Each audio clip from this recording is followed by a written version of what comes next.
चीज पूछनी है तो फटाफट से पूछ लो, अपन उस पर बात कर लेंगे और फिर अपन क्लास स्टार्ट कर लेंगे। लास्ट क्लास में हम लोगों ने हिस्ट्री ऑफ पीरियोडिक टेबल पढ़ा था, पीरियोडिक टेबल कैसे इवॉल्व हुआ, सबसे पहले क्या किया गया, फिर क्या हुआ, फिर क्या हुआ, ये सारी चीजें हम लोगों ने डिस्कस की थी। बोलो उज्जवल। सर एक था ना एनोमेलस बोलो। Pairs of element, anomalous pairs of element, ठीक है, उसमें सर था डाउट क्या कोबाल्ट निकेल एंड पोटासियम का प्लेस किस तरह से डिस्टर्ब था। देखो ठीक है, कोबाल्ट निकल के बारे में बताता हूँ। कोबाल्ट निकल के साथ क्या हुआ। कोबाल्ट निकल के साथ ये हुआ उज्जवल, हाँ देखो, कोबाल्ट निकल के साथ कुछ ऐसा हुआ कि हमें ऐसा लगता था, मतलब मेंडलीव साहब को ऐसा लगा कि कोबाल्ट और निकल में कोबाल्ट का मास कम होना चाहिए और निकल का मास ज्यादा होना चाहिए। ठीक है, मैं एक स्क्रीन शेयर कर रहा हूँ, यहाँ पे लिख रहा हूँ। ठीक है, उनको ऐसा लगा, देखो मैं पीरियोडिक टेबल एक खोल देता हूँ और वहां से एक्सप्लेन करता हूँ। जस्ट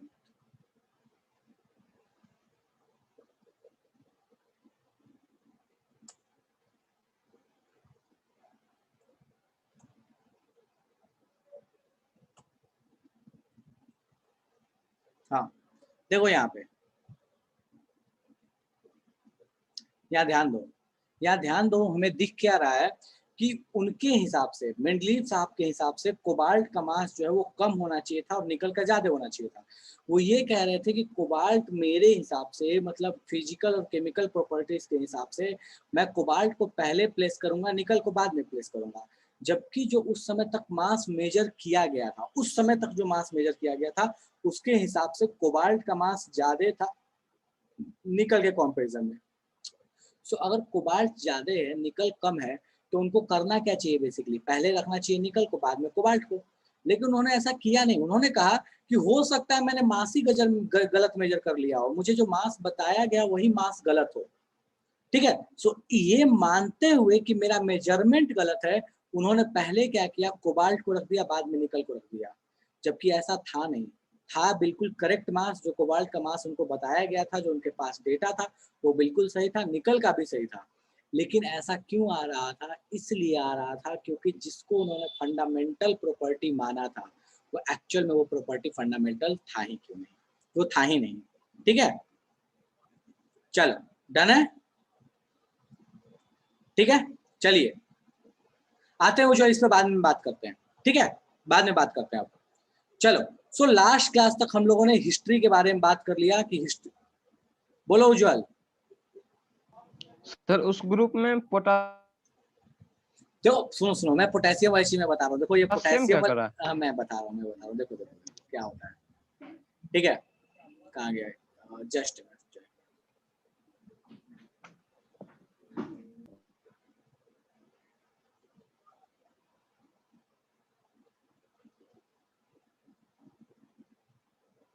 हाँ, इस स्टेटमेंट के बारे में बोल रहे हो ना, एनोमेलस पेयर के बारे में, ये वाला बोल रहे हो ना, there are some pair of the elements which do not follow the increasing order of atomic mass, example argon, cobalt, cobalt were placed before K and N I. तो देखो रीजन क्या है, मैं बताता हूँ क्या रीजन है उनके हिसाब से। चलो इसमें देखो, इसमें कोबाल्ट को देखो, कोबाल्ट आपके पास कहाँ है।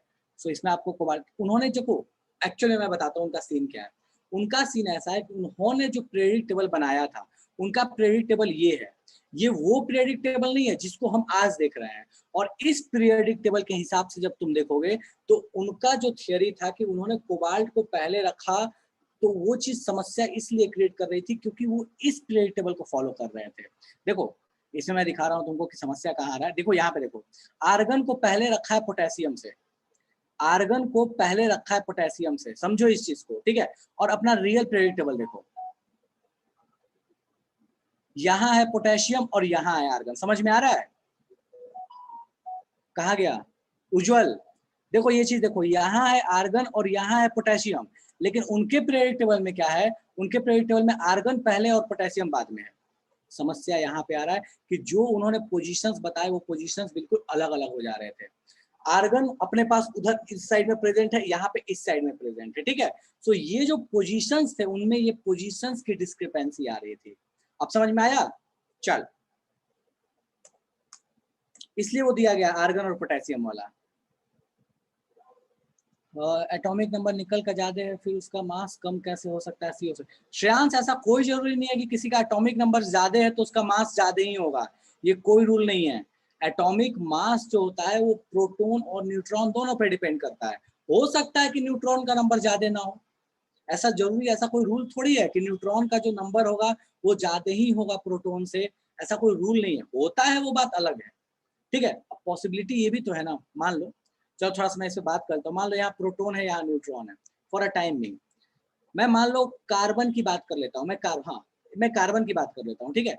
कार्बन का C14 आइसोटोप ले लूँ। C14 आइसोटोप में प्रोटॉन मेरे पास 6 है, न्यूट्रॉन मेरे पास 8 है, मास कितना हो गया 14। नाइट्रोजन की कहानी कैसी है, तो नाइट्रोजन की कहानी कुछ ऐसी है कि यहाँ पे ये 8 है और यहाँ पे ये 8 है, सॉरी यहाँ पे ये 7 है, यहाँ पे ये 7 है, इसका मास भी हो गया 14।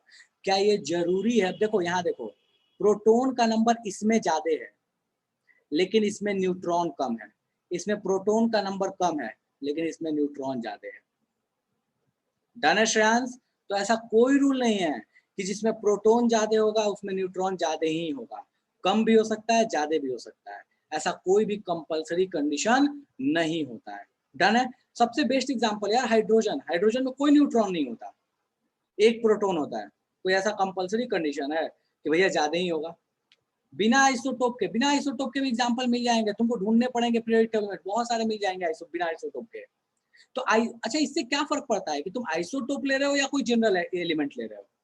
ऐसा कोई रीजन नहीं है, ये कोई स्पेसिफिक नहीं है कि भैया हम आइसोटोप लेंगे तो ऐसा है या कुछ इस तरह का लेंगे तो ऐसा कोई जरूरी नहीं है।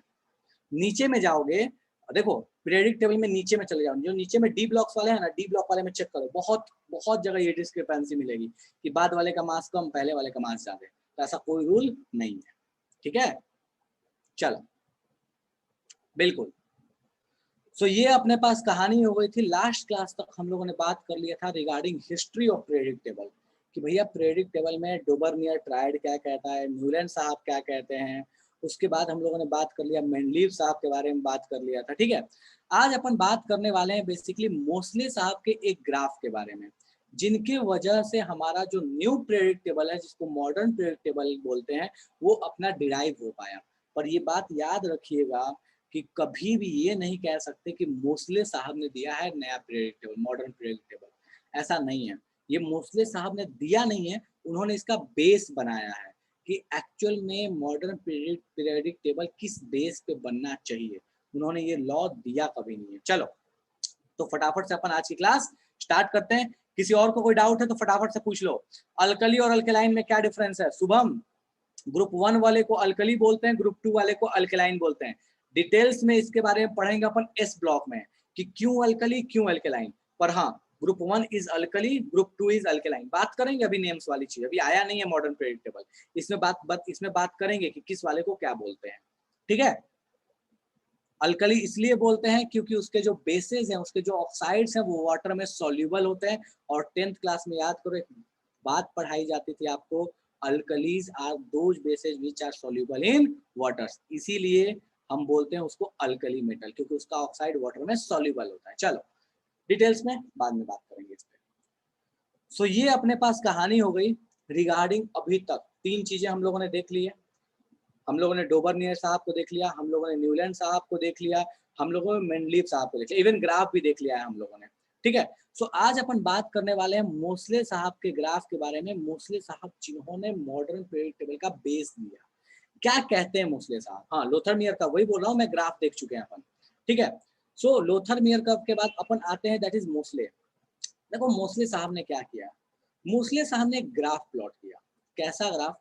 तो उन्होंने ग्राफ प्लॉट किया फ्रीक्वेंसी फ्रीक्वेंसी वर्सेस जेड का। Z is atomic number, frequency versus Z. यहाँ जो फ्रीक्वेंसी है, ये फ्रीक्वेंसी है रेडिएशन की, ठीक है।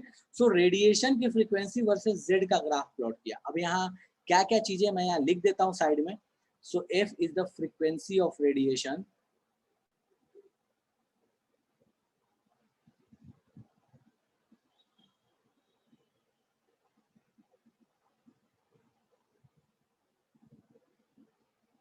Z is atomic number, atomic number, ठीक है। अब इन दोनों के बीच में जब ग्राफ प्लॉट किया तो उन्हें एक बड़ा गजब का ट्रेंड दिखा, बड़ा अलग सा ट्रेंड दिखा। वो क्या ट्रेंड था? सो उन्होंने क्या किया कि under root frequency versus Z का जब ग्राफ प्लॉट किया तो उन्हें एक स्ट्रेट लाइन मिला।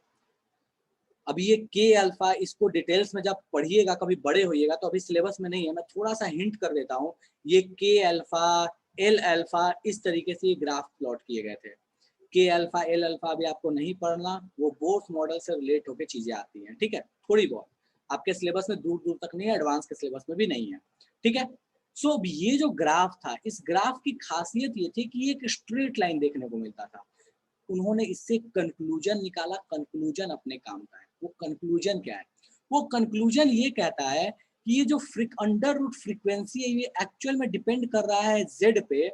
इसका मतलब ये हुआ कि हमारा जो फंडामेंटल यूनिट है, हमारा जो फंडामेंटल प्रॉपर्टी है किसी भी एटम का, वो एक्चुअल में डिपेंड करेगा जेड पे। Z that is atomic number, ना कि एटॉमिक मास। जब उन्होंने सबसे पहले ये एक्सपेरिमेंट किया था तो यहाँ पे दो कांस्टेंट भी उन्होंने इस्तेमाल किए थे, ये ए और ये बी। सो वहाँ जो ए की वैल्यू थी, ये ए की वैल्यू बदलते रहती है केस दर केस। पहले ए की वैल्यू पहले एक्सपेरिमेंट में थी 4.97 इंटू 10⁷ हर्ट्ज, और उस समय बी की जो वैल्यू थी वो 1 थी। अगर वो एल के लिए चेक करते तो ये वैल्यू अलग होती, एम के लिए चेक करते तो ये वैल्यू अलग होती। हमको नहीं जाना, ये अपने सिलेबस में नहीं है, ठीक है। सो उन्होंने बस यहाँ से एक इन्फेरेंस निकाला, यहाँ से एक रिजल्ट निकाला, और वो रिजल्ट अपने काम का है। रिजल्ट ये कहता है कि भैया ये ग्राफ हमको ये बताएगा कि हमारा जो एटम का फंडामेंटल प्रॉपर्टी है वो इस बात पे डिपेंड करता है कि उसमें कितने नंबर ऑफ इलेक्ट्रॉन्स हैं या कितने नंबर ऑफ प्रोटॉन्स हैं। That is simply known as atomic number. ना कि इस बात पे डिपेंड करता है कि उस एटम में क्या नंबर ऑफ न्यूट्रॉन्स है। मतलब हमको मास से कोई भी लेना देना नहीं है। बस उनका रिजल्ट यही था, ठीक है। चलो, तो यहाँ ये बात हमको ध्यान रखनी है कि ए और जो जेड है, ए एंड बी जो है, ये कुछ कांस्टेंट्स हैं। इन कांस्टेंट्स की वैल्यू जो है वो बदलते रहती है। सो आपको इसके लिए परेशान होने की जरूरत नहीं है। उन्होंने यहाँ से इन्फेरेंस क्या निकाला, रिजल्ट क्या निकाला, वो अपने काम का है, ठीक है। सो रिजल्ट क्या है अपने पास, मैं उसको लिख रहा हूँ यहाँ पे, ध्यान दीजिएगा। रिजल्ट, उनका रिजल्ट ये था कि एटॉमिक नंबर is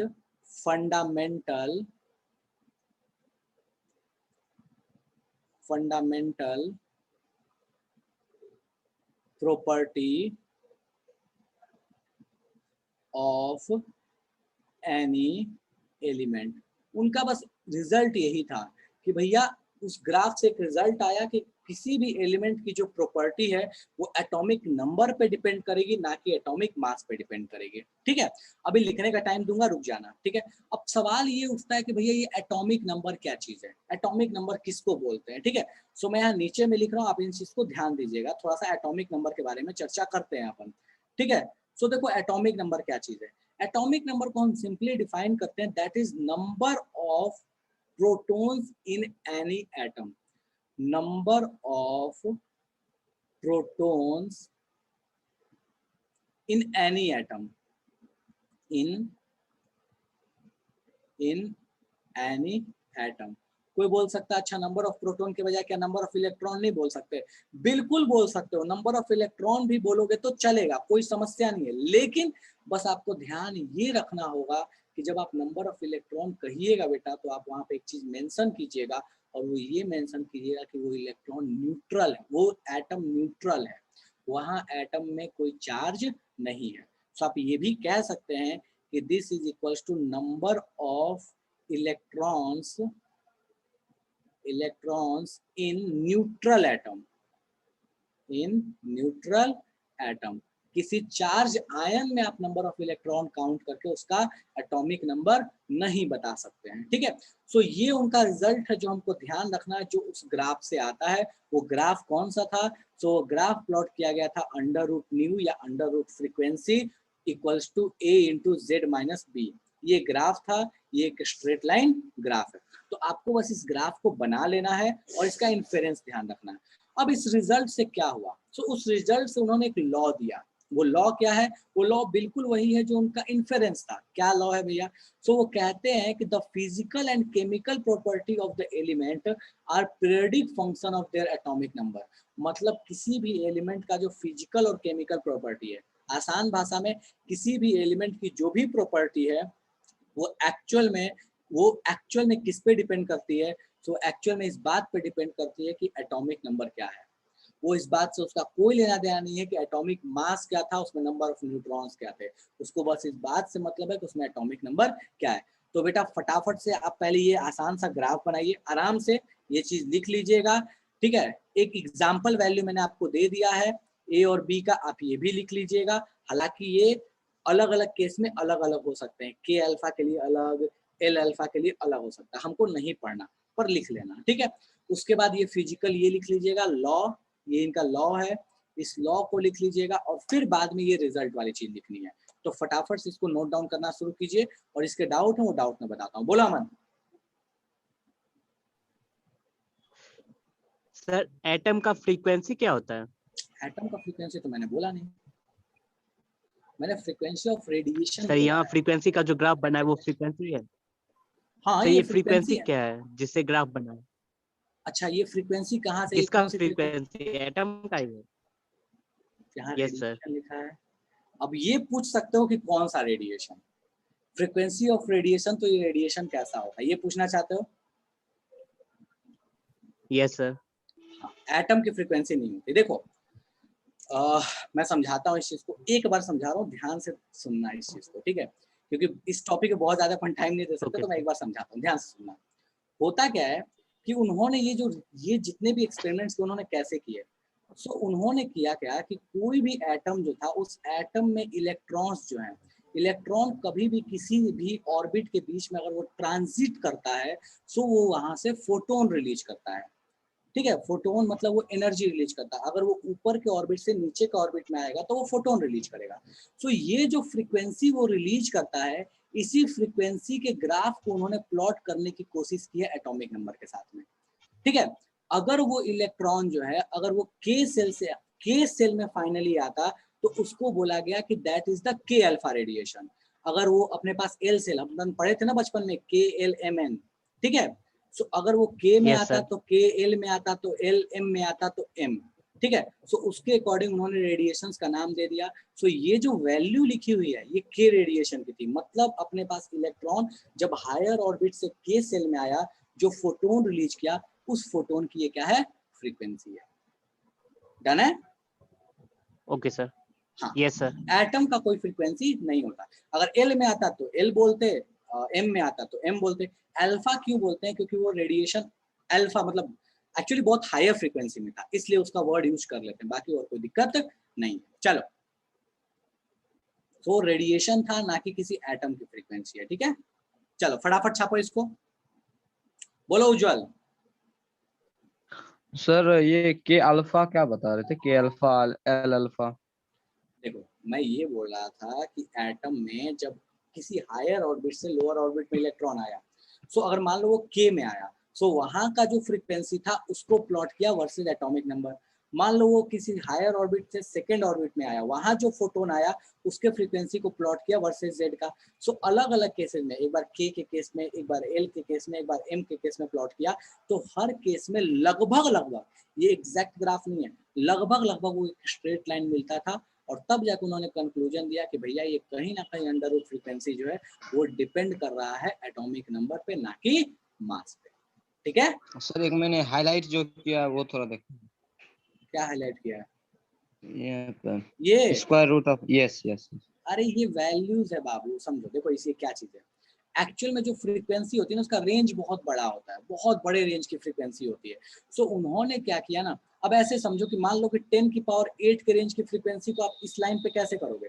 सो यहाँ पे ऐसे समझो, यहाँ का मतलब हुआ 1 इंटू, ये समझो, यहाँ का मतलब हुआ 1 इंटू अंडर रूट, समझो यहाँ पे क्या है, अंडर रूट 1 इंटू 10 का पावर 8, यहाँ पे 2 यहाँ पुट कर दो, यहाँ पे 3 यहाँ पुट कर दो। सो बेसिकली ये 10 का पावर 8 बहुत बड़े रेंज में था, तो उसको छोटा करने के लिए 10 का पावर 8 यूज कर दिया। और अंडर रूट फ्रीक्वेंसी को प्लॉट किया था एटॉमिक नंबर के साथ, ना कि डायरेक्ट फ्रीक्वेंसी को प्लॉट किया था, ठीक है।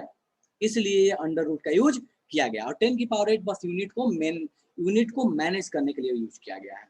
डन है उज्जवल?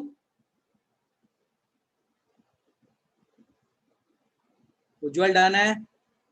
चलो, तो ये बस यूनिट को मैनेज करने के लिए किया गया, और किसका कोई रूल नहीं है।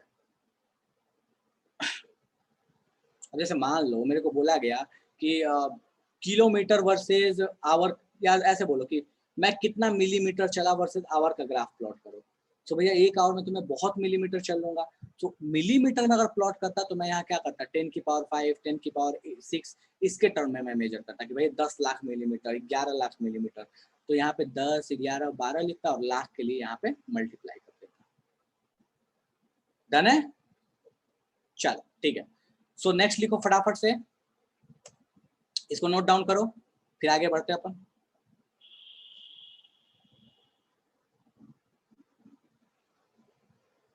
ए और बी कांस्टेंट है तो चेंज कैसे हो जाएगा? मृगंक ए और बी कांस्टेंट जो है वो अलग अलग केस में अलग अलग है। वो वैसा कांस्टेंट नहीं है जैसा आप जी की वैल्यू पढ़ा करते थे ग्रेविटी में। वो अगर के सेल के लिए मेजर कर रहा है तो उसकी वैल्यू 1 होगी, एल के लिए मेजर कर रहा है तो अलग होगी, एम के लिए कर रहा है तो अलग होगी। ठीक है? हर्ष आज मुश्किल है, मैं देखता हूँ, फिर भी एक बार मैसेज में डाल दूंगा यार, आज थोड़ा दिक्कत है। ठीक है? हाँ, छाप लिया सबने? चलो ठीक है। सो ये अपने पास कहानी हो गई रिगार्डिंग कि भैया मोस्ले साहब ने जो रिजल्ट निकाला उस रिजल्ट का हमें फायदा क्या मिला।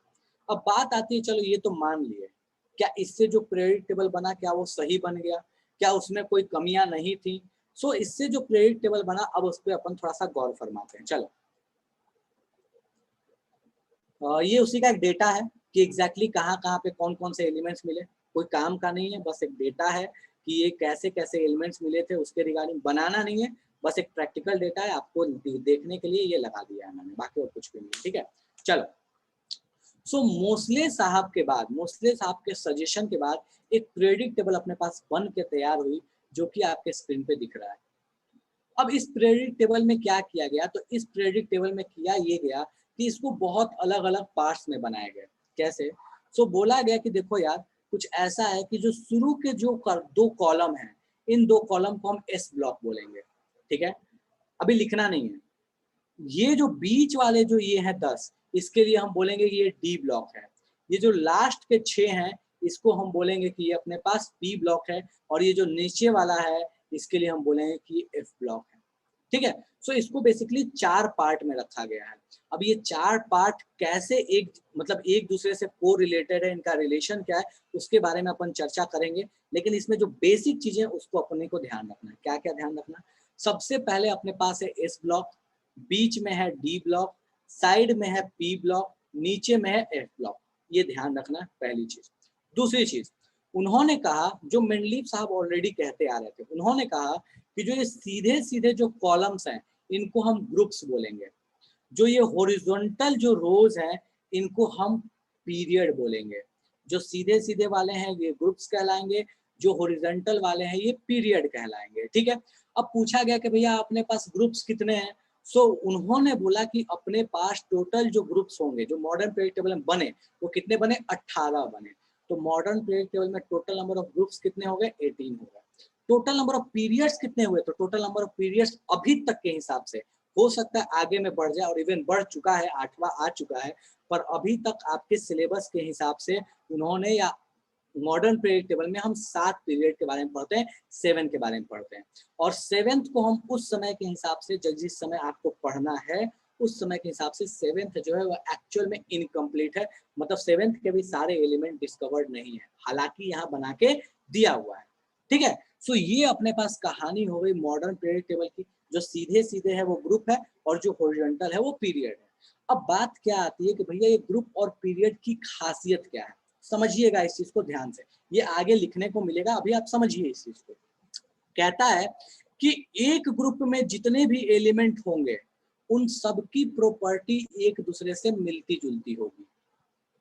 एक ग्रुप में जितने एलिमेंट होंगे, मतलब sodium, potassium, rubidium, caesium, lithium, इनकी एक दूसरे से मिलती जुलती होगी। ये मैंने कभी नहीं कहा कि एग्जैक्ट एक दूसरे जैसा होगा, मिलता जुलता होगा।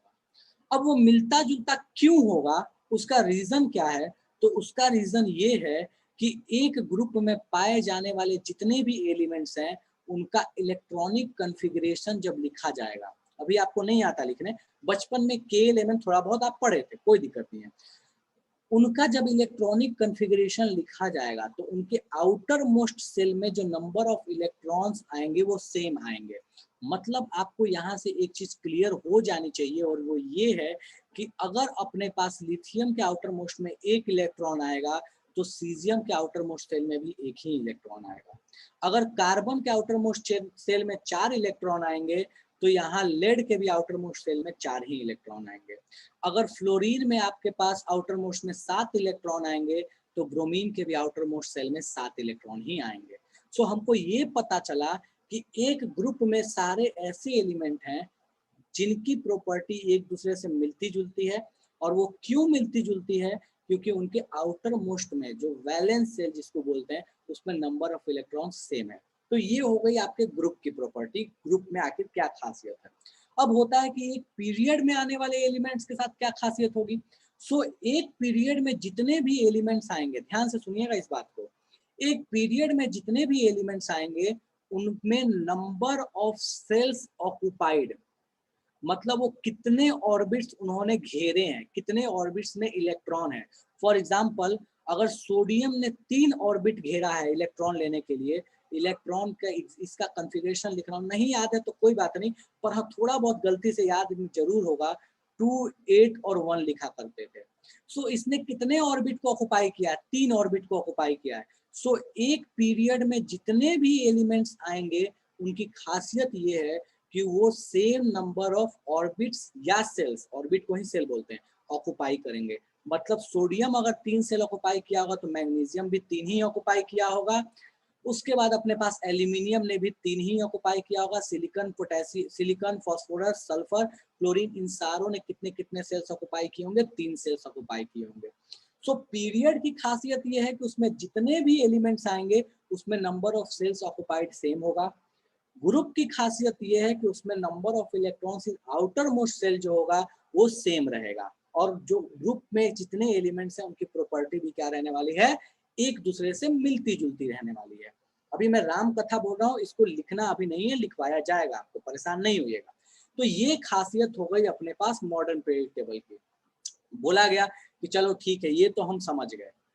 क्या इससे हमारे पुराने प्रॉब्लम सॉल्व हो गए? क्या जो हमारे पुरानी समस्याएं थी वो सॉल्व होती हैं? देखते हैं कि सॉल्व होती हैं कि नहीं होती हैं। सो हमारा एक बहुत बड़ा समस्या था, वो जस्ट अभी थोड़ी देर पहले उज्जवल ने बोला था कि ये बताइए कि कोबाल्ट और निकल की कहानी कैसी है, वहां पे ये जो आगे पीछे रखे गए उनका सीन क्या है। सो देखो, कोबाल्ट और निकल का जो समस्या था वो यहाँ सॉल्व हो गया। कैसे सॉल्व हो गया? वो इस तरीके से सॉल्व हो गया कि हम जब एटॉमिक नंबर को देखने जाते हैं तो हमको पता चलता है कि कोबाल्ट का 27 और निकल का 28 है। और एटॉमिक नंबर के हिसाब से तो ये बात बिल्कुल 100% सही है, यूनिवर्सल ट्रूथ है कि कोबाल्ट को पहले लिखना चाहिए और निकल को बाद में रहना चाहिए। और ये बात यहाँ पे हमको सामने सामने दिख भी जाती है कि कोबाल्ट को जो पहले मेंडलीव साहब ने पहले और निकल को बाद में रखा था, उन्होंने बिल्कुल सही रखा था, पर उनका लॉ गलत था। उनका जो एजम्पशन था, उन्होंने जिस चीज के बेस पे लिखा था वो बेस ही गलत थी। सो यहाँ से एक प्रॉब्लम तो सॉल्व हो गई, वो है discrepancy in the position of element, जो मेंडलीव साहब में था। दूसरा उनका बहुत बड़ा प्रॉब्लम जो उनके पीरियडिक टेबल में था, क्या था भैया? पोजीशन ऑफ आइसोटोप्स, की आइसोटोप्स को कहाँ रखा जाए। अब देखो आइसोटोप्स होते क्या है, मैं थोड़ा सा समझाता हूँ, इस चीज को ध्यान दीजिए। बहुतों को आता होगा, बहुत लोग हो सकता है शायद ध्यान में से उतर गया होगा। सो आइसोटोप्स, इसको डिटेल्स में अपने को दूसरे चैप्टर में पढ़ना है, एटॉमिक स्ट्रक्चर में पढ़ना है, इसलिए मैं डिटेल्स में नहीं जा रहा। सो आइसोटोप्स का मतलब होता है कि कोई भी ऐसी स्पीसीज जिसमें एटॉमिक नंबर तो सेम हो बट एटॉमिक मास डिफरेंट हो। एटॉमिक नंबर सेम होने का मतलब क्या हुआ? Atomic number same but mass different, but mass different, mass जो है वो अलग अलग है। अभी जस्ट एग्जांपल एक लिया था, that is C12 and C14, अभी जस्ट थोड़ी देर पहले एग्जांपल लिया था, जरा इसको गौर फरमाते हैं। C12 में अगर हम देखते हैं तो इसमें नंबर ऑफ प्रोटॉन 6 है, 14 में भी 6 है, लेकिन अगर हम बात करें न्यूट्रॉन की तो इसमें न्यूट्रॉन 6 होगा और इसमें 8 होगा। लेकिन देखो, और अपने मास की बात करें, मास को मैं एटॉमिक मास यहाँ लिख रहा हूँ, यहाँ मास की बात करें तो ये 12 हो जाएगा और ये 14 हो जाएगा। अब गौर से देखो, अगर मास को हम फंडामेंटल प्रॉपर्टी मानते हैं तो भैया ये तो 12 और ये 14, तो दोनों का पोजीशन अलग होना चाहिए। लेकिन अगर एटॉमिक नंबर को फंडामेंटल माने तो दोनों का पोजीशन क्या होना चाहिए, सेम होना चाहिए, क्योंकि दोनों का एटॉमिक नंबर सेम है। ये प्रॉब्लम भी सॉल्व हो गई। तो ये प्रॉब्लम कैसे सॉल्व हो गई, तो बोला गया कि भैया आइसोटोप का भी पोजीशन वही होगा जो उसके एक्चुअल एलिमेंट का है, मतलब उस एलिमेंट के सारे आइसोटोप एक ही जगह रहेंगे। कार्बन का जो भी आइसोटोप हो, चाहे 14 ले लो, चाहे 15 ले लो, चाहे 13 ले लो, चाहे 12 ले लो, सबका पोजीशन सेम रहेगा।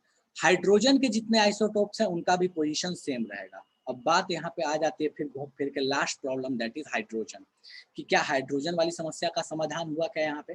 सो सच बात तो ये है कि हाइड्रोजन वाली समस्या का भी समाधान नहीं हो पाया, लेकिन मॉडर्न पीरियोडिक टेबल ने एक काम अच्छा कर दिया। वो ये कर दिया कि बोला कि देखो, हाइड्रोजन ग्रुप 1 से भी प्रॉपर्टी रिजेंबल करता है और ग्रुप 17 से भी करता है। सो बोला एक काम करते हैं, ना ही इसको 1 में रखते हैं, ना ही 17 में रखते हैं, इसको ना पीरियोडिक टेबल से बाहर ही निकाल देते हैं, इसको ना पूरे ग्रुप से बाहर निकाल के कहीं ऊपर में साइड में लिख देते हैं। सो देखो, ये ऊपर में बीच में लिखा हुआ है। कुछ पीरियोडिक टेबल में देखोगे तो हाइड्रोजन यहाँ लिखा हुआ मिलेगा, लेकिन आपको थोड़ा सा यहाँ से लेंथ आपको ऊपर मिलेगी, मतलब ग्रुप 1 से थोड़ा ऊपर वो लिखा हुआ मिलेगा, लेकिन एग्जैक्ट उसका पोजीशन क्या है ये आज तक नहीं बता पाए। तो बोला गया भैया इसको अलग ही रख दो, ये किसी ना ग्रुप में रहेगा ना पीरियड में रहेगा, इस नालायक को बिल्कुल अलग करके रख दिया जाए। सो हाइड्रोजन की प्रॉब्लम भी बहुत हद तक यहाँ पे सॉल्व हो गई। सो ये अपने पास कहानी थी मॉडर्न पीरियोडिक टेबल की खासियत की। उसके बाद एक और भी खासियत कि भैया जितने नोबल मेटल्स या जितने नोबल गैसेज हैं, उन नोबल गैसेज को क्या कर दिया गया कि लास्ट ग्रुप रख दिया गया, दैट इज ग्रुप 18, और वहां पे उन सबको अरेंज कर दिया गया। तो ये अपने पास कहानी हो गई मॉडर्न पीरियोडिक टेबल की कि अरेंजमेंट्स कैसे कैसे किए गए और इसने पुरानी समस्याओं को सॉल्व कैसे कर दिया।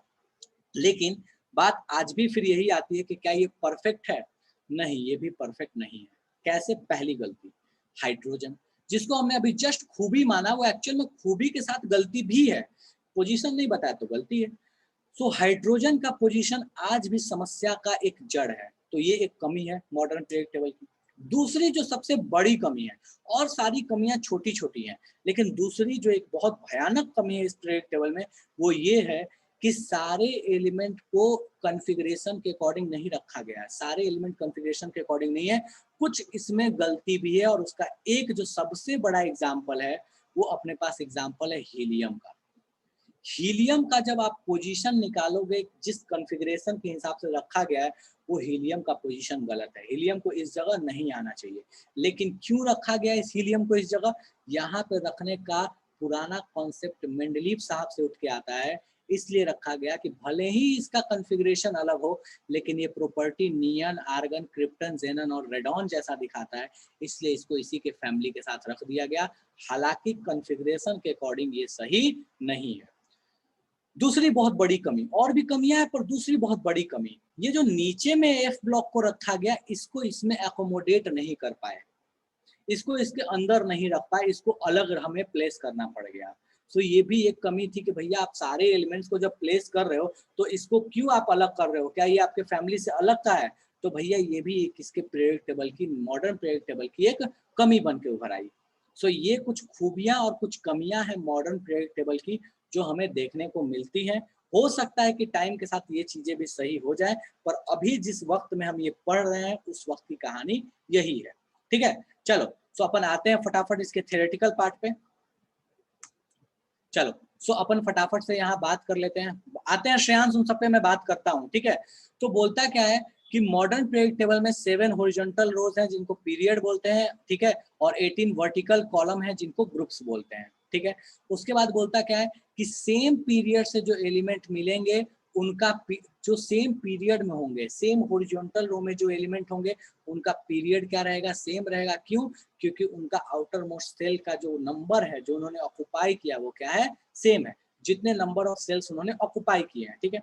उसके बाद क्या बोलता है कि each period start with 1 electron in its outer most orbit and and with zero group element. Zero group element का मतलब होता है नोबल गैस एलिमेंट को जीरो ग्रुप एलिमेंट भी बोला करते थे मॉडर्न पीरियड टेबल के हिसाब से, ठीक है।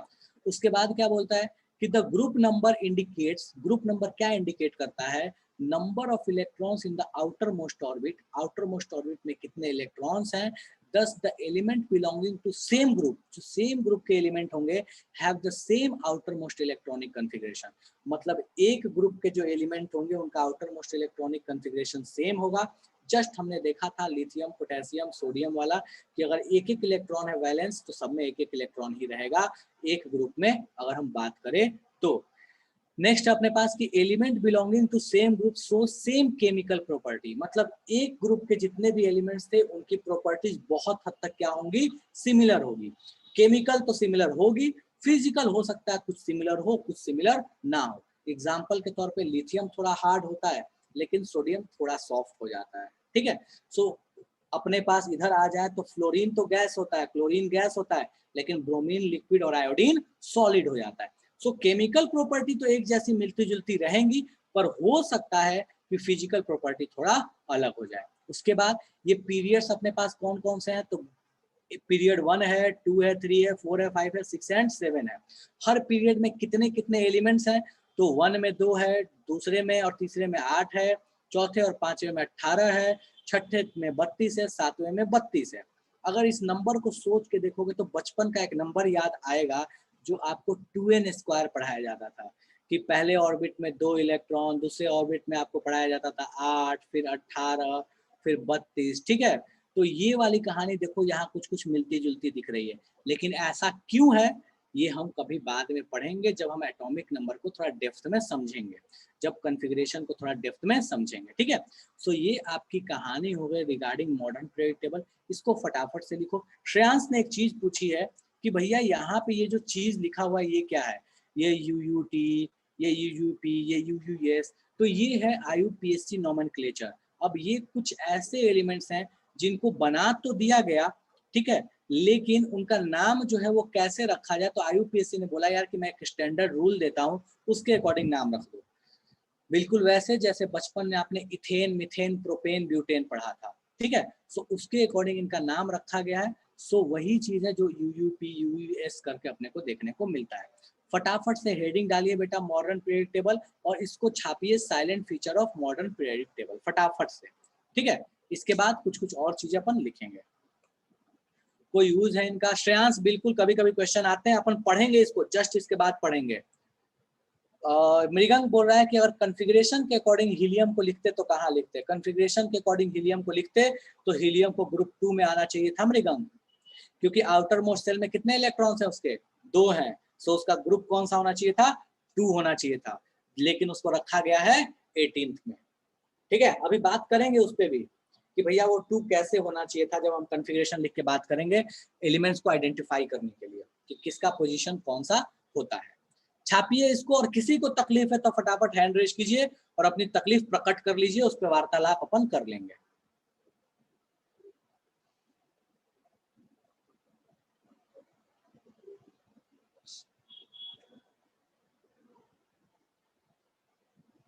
काफी लंबा चौड़ा भाषण था।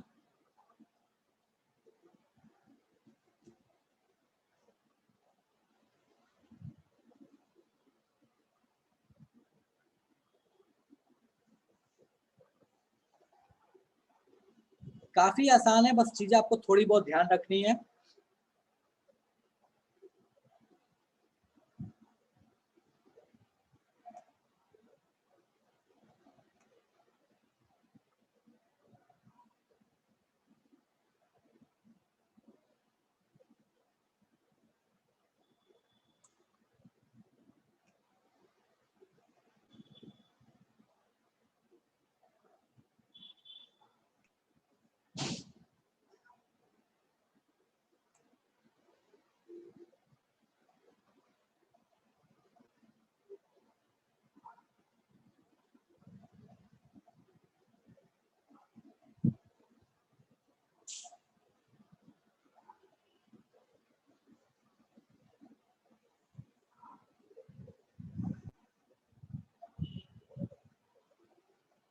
किसी को तकलीफ लगे, कोई भी चीज ऐसी लगती है कि डाउट है, समझ नहीं आया है यहाँ पे, तो आप फटाक से पूछ लीजिएगा।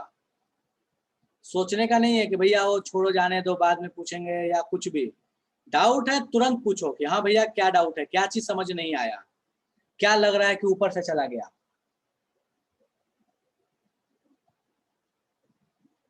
बिल्कुल वेट नहीं करने का कि भैया वेट करेंगे फिर पूछेंगे, क्या पता।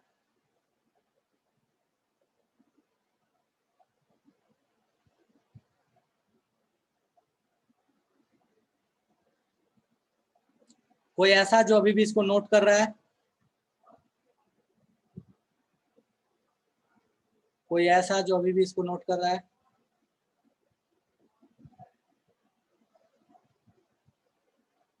थर्ड वाला एक बार और बता दूं, ठीक है, मैं एक बार और बताता हूं। लिख लो, लिख लो, पहले नोट डाउन कर लो, मैं एक बार फिर से एक्सप्लेन कर देता हूं।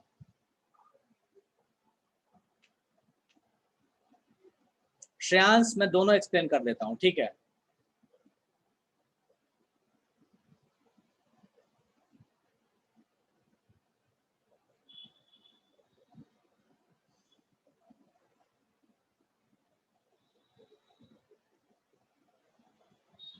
ये दोनों ही जो है थर्ड पॉइंट और जो आपके पास फिफ्थ पॉइंट है, ये दोनों ही कॉन्फ़िगरेशन बेस्ड है। कॉन्फ़िगरेशन अभी आगे पढ़ने वाले हैं, मैं समझा रहा हूँ, उसके बाद कॉन्फ़िगरेशन पढ़ोगे तो बिल्कुल क्रिस्टल क्लियर हो जाएगा कि आखिर ये क्या चीज कहना चाहता है। ठीक है, पढ़ लिखो, मैं समझाता हूँ। चलो, सो पहले ग्रुप, सब पहले थर्ड पॉइंट बोलता है कि each period start with one electron in outer most orbit and and with zero group element. समझो इसका मतलब क्या हुआ। कहता ये है कि हर पीरियड में पहला जो आपका एलिमेंट होगा उसके आउटर मोस्ट में एक इलेक्ट्रॉन होंगे, उसके आउटर मोस्ट सेल में एक इलेक्ट्रॉन होगा। अभी थोड़ी देर पहले तो हमने बात किया था ना कि ग्रुप से हमको पता चलता है कि कितने इलेक्ट्रॉन्स हैं। ऑब्वियस है ना कि वो पहला ग्रुप है, मतलब आउटर मोस्ट में कितने इलेक्ट्रॉन, एक। दूसरा होता तो दो। ठीक है, सो यही कहना चाहता है। जैसे सोच के देखो, लिथियम का कॉन्फ़िगरेशन क्या होता है? लिथियम का कॉन्फ़िगरेशन आपको पता है 2-1 होता है। पोटेशियम का क्या होता है? 2-8-1 होता है। ठीक है, सॉरी, सोडियम का, पोटेशियम का क्या होता है? तो 2-8-8-1 होता है। सो देखो जितने भी पहले वाले एलिमेंट आ रहे हैं उन सबके आउटर मोस्ट में कितना इलेक्ट्रॉन है? एक इलेक्ट्रॉन है। यही कहना चाहता है, ग्रुप 1 वाले में आउटर मोस्ट में एक इलेक्ट्रॉन। जो लास्ट है वो जीरो ग्रुप वाले का मतलब है 18th ग्रुप। जीरो ग्रुप ये बोलना चाहता है मेंडलीव के हिसाब से, मेंडलीव 18th ग्रुप को जीरो ग्रुप बोला करते थे। तो कहता है कि एक पीरियड जो है वो एंड कहाँ होगा? सो 18th ग्रुप पे एंड होगा, जिसको इसने जीरो ग्रुप लिखा। अगर आप लिखना चाहते हो तो इसको लिख सकते हो 18th ग्रुप या लिख सकते हो नोबल गैसेस। ठीक है, तो आपकी इच्छा, आप चाहो तो इसको 18th ग्रुप लिख लो तो भी कोई दिक्कत नहीं है, या आप चाहो तो इसको लिख लो नोबल गैसेस तो भी कोई दिक्कत नहीं है। डन है शुभम? ठीक है, चलो श्रेयांश ध्यान दीजिए बाबू, लास्ट पॉइंट पे क्या कहता है। ठीक है, the group number indicate the number of electron in outer most orbit. जैसे ग्रुप नंबर 1 वो हमको ये बताता है कि किसी भी एटम में आउटर मोस्ट में कितने इलेक्ट्रॉन होंगे। हमको ग्रुप नंबर से number of electron in outermost shell पता चलता है। अभी जस्ट बोला ना, ग्रुप नंबर 1 मतलब बाहर में एक इलेक्ट्रॉन, ग्रुप नंबर 2 मतलब बाहर में दो इलेक्ट्रॉन। तो ये ग्रुप नंबर से ही हमको पता चलता है कि आउटर मोस्ट सेल में कितने इलेक्ट्रॉन्स होंगे। ठीक है, उसके बाद बोलता क्या है कि elements belonging to the same group have the same number of outermost electronic configuration।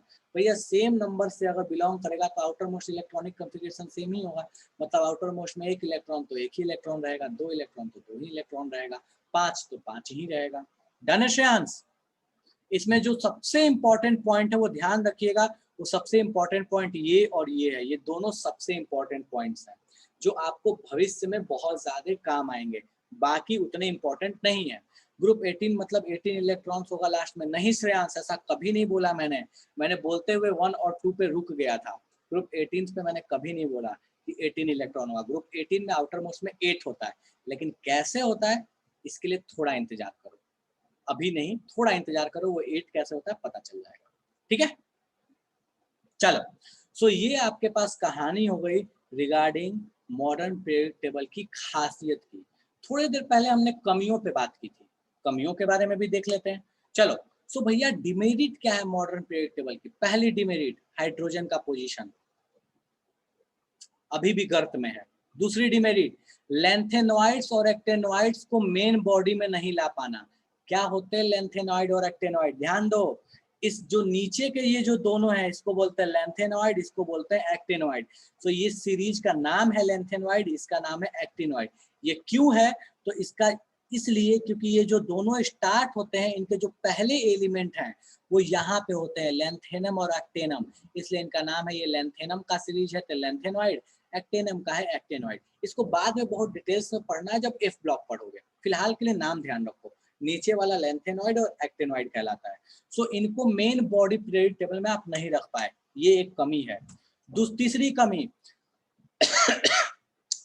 Similar elements are separated. अब देखो ये जो कमी है ना, ये कमी थोड़ी अलग टाइप की है। क्या है? जैसे कहते ऐसा है कि कॉपर और मर्क्यूरी की प्रॉपर्टी जो होती है वो थोड़ी बहुत मिलती जुलती होती है। क्यों? क्योंकि दोनों के जब कंपाउंड देखोगे ना तो एक दूसरे से मिलते जुलते मिलते हैं। सो होना ये चाहिए था कि इन दोनों को साथ रखना चाहिए था, लेकिन मॉडर्न पीरियड टेबल में ये साथ नहीं है, ये काफी दूर दूर है। क्योंकि मॉडर्न पीरियड टेबल किस पे बेस्ड है? एटॉमिक नंबर पे बेस्ड है, और एटॉमिक नंबर जरूरी नहीं है कि सारी प्रॉपर्टी एटॉमिक नंबर के अकॉर्डिंग ही डिफाइन हो। सो हो इस वजह से थोड़ी समस्या ये हो गई कि कुछ कुछ जिनकी प्रॉपर्टी एक जैसी थी उनको भी अलग अलग रखना पड़ गया, तो ये भी एक कमी स्टिल है। उसके बाद लास्ट कमी क्या है भैया? So position of some element, एक तरीके का इसी का एक एक्सटेंडेड पार्ट है कि not according to their electronic configuration. कुछ ऐसे भी एलिमेंट हैं जिनकी पोजीशन जो है वो इलेक्ट्रॉनिक कॉन्फ़िगरेशन के हिसाब से नहीं है। एग्जांपल हीलियम, हीलियम के बारे में जस्ट बताया था, ये कैसे है बाद में फिर से डिस्कस करेंगे इस पर जब कॉन्फ़िगरेशन पढ़ेंगे। हीलियम को होना चाहिए था ग्रुप 2 में, लेकिन रखा गया है 18th में। सो ये कुछ कमियां हैं मॉडर्न पीरियड टेबल की, बहुत सही होते हुए भी कुछ कमियां रह गई हैं। दूसरी चीज, एक बात हमेशा ध्यान रखिएगा जो अभी बोल रहा हूँ, जितनी भी इनकी खासियत और कमियां हमने पढ़ी हैं वो हार्ड एंड फास्ट नहीं है। मतलब आप ये नहीं कह सकते कि ये सारे रूल सब पे एप्लीकेबल होंगे, हो सकता है कि कहीं कहीं एप्लीकेबल ना भी हो।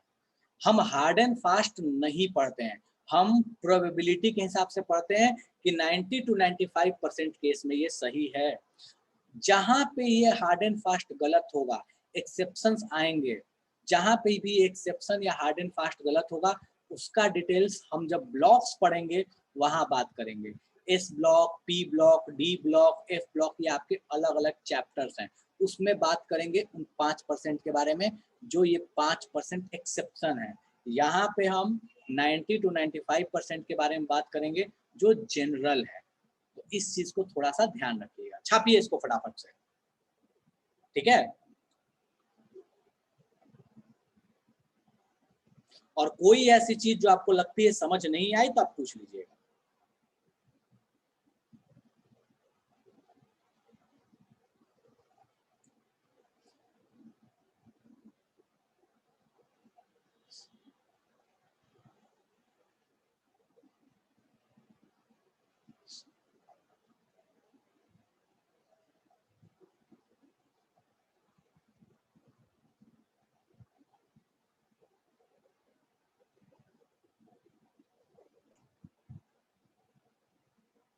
कोई ऐसा जिसको लगता है ये जादू हो गया? कोई ऐसी चीजें जो समझ नहीं आई है?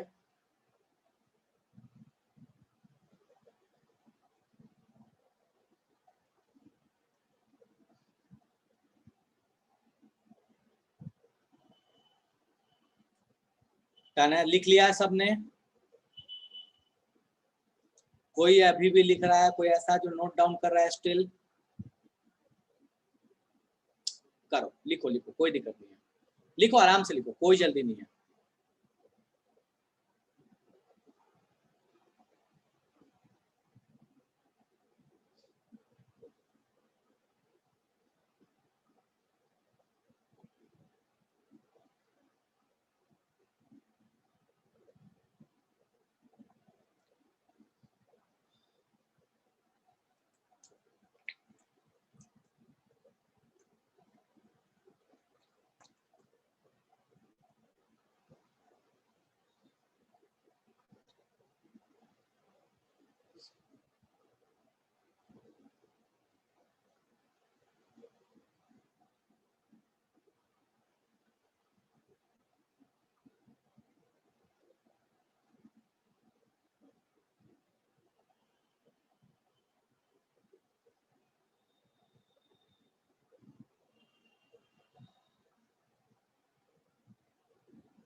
चलो ठीक है, अभी भी कोई लिख रहा है क्या?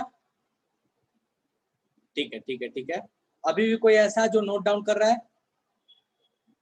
चलो, सो ये अपने पास कहानी हो गई मॉडर्न पीरियड टेबल की खासियत और कमियों के बारे में, क्या खास है, क्या इनमें कमियां हैं। ठीक है, अब अपन आगे आते हैं और जस्ट अभी थोड़ी देर पहले मैंने एक चीज बोली थी, उस पर थोड़ा सा चर्चा कर लेते हैं। ठीक है, जो अपने पास नीचे के एलिमेंट्स हैं उनमें कुछ कुछ ऐसे वर्ड्स यूज किए गए हैं, जैसे देखो यहाँ पे मैंने थोड़ी देर पहले बोला था कि दैट इज IUPAC नेम के हिसाब से UUT, UUP, UUS, ये वर्ड्स लिखे गए हैं। सो आखिर इनका नॉमेनक्लेचर कैसे किया जाता है? सो देखो, इनके नॉमेनक्लेचर करने के लिए IUPAC ने एक रूल दिया है, उस रूल को फॉलो किया जाता है जिसके थ्रू इनका नॉमेनक्लेचर किया जाता है। IUPAC कौन है भैया? IUPAC आपको पता है, international union of pure and applied chemistry. ये वही है जिसने 10th क्लास में आपके जीवन में रायता फैलाया था।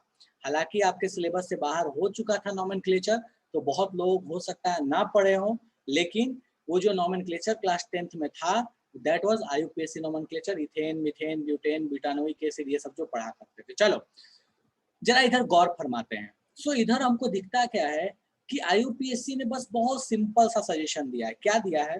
कहता है कि 0 के लिए आप नील वर्ड यूज कीजिए, 1 के लिए अन, 2 के लिए बाई, 3 के लिए ट्राई, 4 के लिए क्वाड, 5 के लिए पेंट, 6 के लिए हेक्स, 7 के लिए हेप्ट, 8 के लिए ऑक्ट, 9 के लिए इन। ये IUPAC वाला जो कार्बन का नॉमेनक्लेचर है एग्जैक्ट वो नहीं है, कुछ कुछ मैच है, कुछ कुछ अलग है। इनके लिए एब्रिविएशंस क्या है? तो NU, B, T, Q, P, H, S, O और E, बेसिकली फर्स्ट लेटर इनके एब्रिविएशंस हैं। अब बोलता क्या है कि जैसे 100 से ऊपर का जो एटॉमिक नंबर है ये सिर्फ और सिर्फ वैलिड कब होगा? जब आपको नाम 100 से ऊपर के एटॉमिक नंबर वालों के लिए लिखना है। ठीक है, अब 100 से ऊपर वालों के लिए मान लो 101 बोला एटॉमिक नंबर, बोला इसका नाम कैसे लिखोगे? बस बहुत आसान है, सिंपल सा तरीका है। 1 के लिए क्या लिखते हैं? अन, तो पहले अन लिख लो। 0 के लिए क्या लिखते हैं? नील, तो नील लिख लो। 1 के लिए क्या लिखते हैं? अन, तो अन लिख लो। और लास्ट में आपको बस इतना सा करना है कि सबके लास्ट में यम भाई साहब को यूज करना है। यम, बिना यम के भैया जिंदगी नहीं है, यम है तो जिंदगी है, डर है यम से। ठीक है, तो भैया ये यम लगा देना है सबके लास्ट में, काम खत्म। तो ये आपके पास IUPAC नॉमेनक्लेचर है जिसके थ्रू 100 से ऊपर एटॉमिक नंबर वालों का नाम लिखते हैं। मुझे बोला गया 107 का नाम लिखो, कैसे लिखेंगे भैया 107 का नाम? अन, नील, सेप्ट, सेप्ट, ईएम, काम खत्म। चलो, सो ये एक तरीका हो गया नॉमेनक्लेचर करने का। एक एग्जांपल मैं देता हूं, आप मुझे बता देना कि अगर IUPAC कहती कि 117 का नाम लिखना है तो आप 117 का नाम क्या लिखते? मुझे फटाफट से मैसेज करके बताओ। ठीक है, और उसके साथ अपन इस टॉपिक के आगे बढ़ेंगे।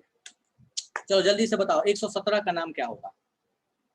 आसान सा है, कोई बड़ी चीज नहीं है, बस आपको ध्यान रखना है। गुड शिवम, गुड उज्जवल, सनी ठीक है, श्रेयांश ठीक है, मृगंग ठीक है, आसान सा है। आर्यन ठीक है, सेप्टम नहीं है, सेप्टियम है, ईएम है, IUM है, यम है। पीयूष ठीक, पीयूष गड़बड़ है। अंकित अंजिया सही है।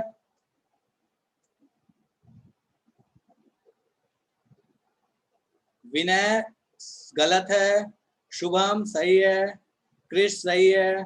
बिल्कुल आसान सा यार, सबने नाम लिख दिया। ठीक है, चलो तो इसका नाम क्या हो जाएगा? इसका नाम हो जाएगा 1 के लिए अन, 1 के लिए अन, 7 के लिए सेप्ट, तो इसका नाम हो जाएगा अन, अनसेप्ट और ईएम, काम खत्म। ठीक है, चलो। अरे रॉबिन ऐसा नहीं है भाई, नहीं दिखा होगा मिस। अरे देखो, कोई दिल पे नहीं लिया करो यार कि मेरा नाम नहीं बोला, ऐसा नहीं है। मैं किसी के साथ भेदभाव नहीं करता, ये मत समझो, ऐसा नहीं है। छूट जाता है, दे दिया करो, दोबारा भेज दिया करो। ठीक है, ईगो पे नहीं। मेरा छोटा सा यार विंडो छोटा सा दिखता है मेरे को, मुझे साइड रख करके रखना पड़ता है तो मिस हो जाता है। ईगो पे नहीं लिया करो, बोल दिया नहीं नाम लिया, बोलेंगे ही नहीं अब तो, ऐसा नहीं। ठीक है, चलो ओके, चलो एक और देता हूं मैं। तो चलो 200 दिया एटॉमिक नंबर, इसका नाम बताओ क्या लिखोगे? 200 का एटॉमिक नंबर 200, फटाफट से बताओ इसका नाम क्या आएगा? एटॉमिक नंबर 200,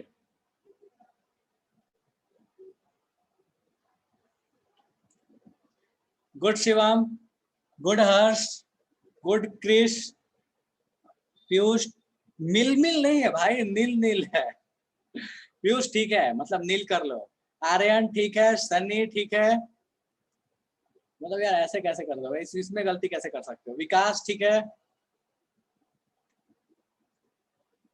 उज्जवल ठीक है, शुभम ठीक है। चलो सो भैया मैक्सिमम लोगों ने इसका नाम लिख लिया, बिल्कुल करेक्ट नाम लिखा है भैया। 2 है, 2 के लिए क्या होगा, तो सबसे पहले तो बाई आएगा, पहला लेटर कैपिटल लिख लिया करो, थोड़ा सही है, तब लिख लेना चाहिए, ठीक है। बाई, उसके बाद क्या आ गया, नील, नील, उसके बाद यम, ठीक है।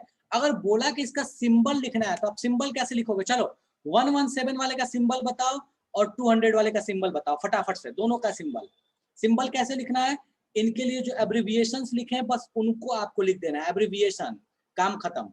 जैसे एग्जांपल, अन, पहले वाले का सिंबल कैसे लिखोगे, अन तो यू, अन तो यू, सेप तो एस, तो इसका नाम क्या हो गया, you U S, you U S. उसी तरीके से 200 वाले का नाम बताओ, 200 वाले का सिंबल बताओ फटाफट से बाबू, क्या होगा 200 वालों का सिंबल।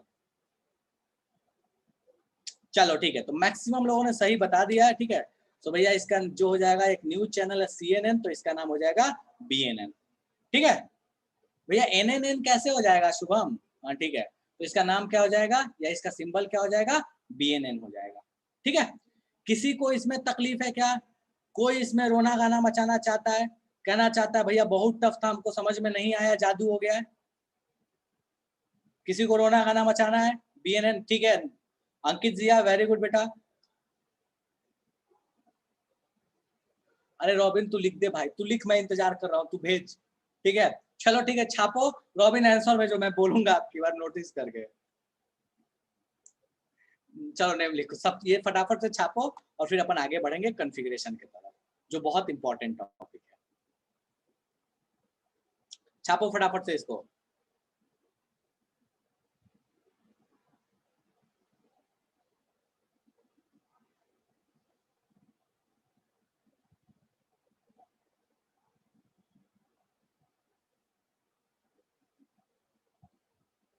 नोट डाउन कीजिए बाबू फटाफट से इसको। कभी क्वेश्चन वेश्चन कुछ खास नहीं आते, पर हाँ सिलेबस में है इसलिए अपन पढ़ते हैं इसको, कोई खास क्वेश्चन नहीं बनते इस पे।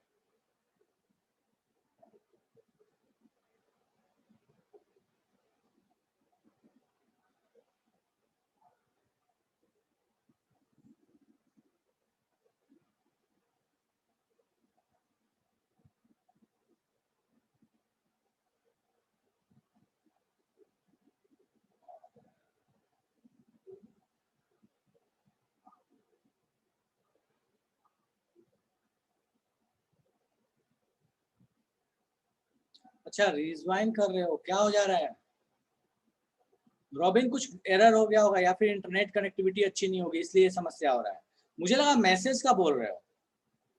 रिजवाइन कर रहे हो, वो हो सकता है कुछ इंटरनेट कनेक्टिविटी का इशू होगा।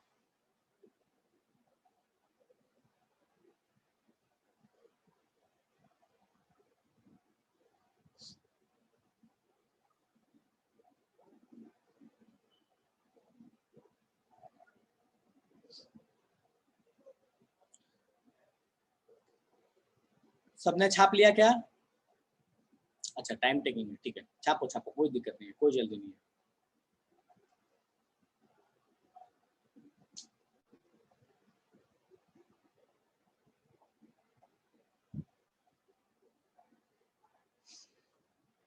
छापो, कोई दिक्कत नहीं है शुभम। अभी तक जितने टॉपिक्स हमने पढ़े हैं इनसे क्वेश्चंस बहुत कम आते हैं, ये बेसिक टॉपिक्स हैं। अब आपके पास जो कॉन्फ़िगरेशन स्टार्ट होगा मेनली क्वेश्चंस वहां से बनना शुरू होते हैं और उसके आगे पे क्वेश्चंस बहुत आते हैं। चाहे आप किसी कॉम्पिटिटिव एग्जाम की बात कर लो, चाहे वो आपको किसी भी लेवल की, चाहे वो JEE नीट एडवांस या इवन स्कूल लेवल की बात करो, तो कहीं पे भी।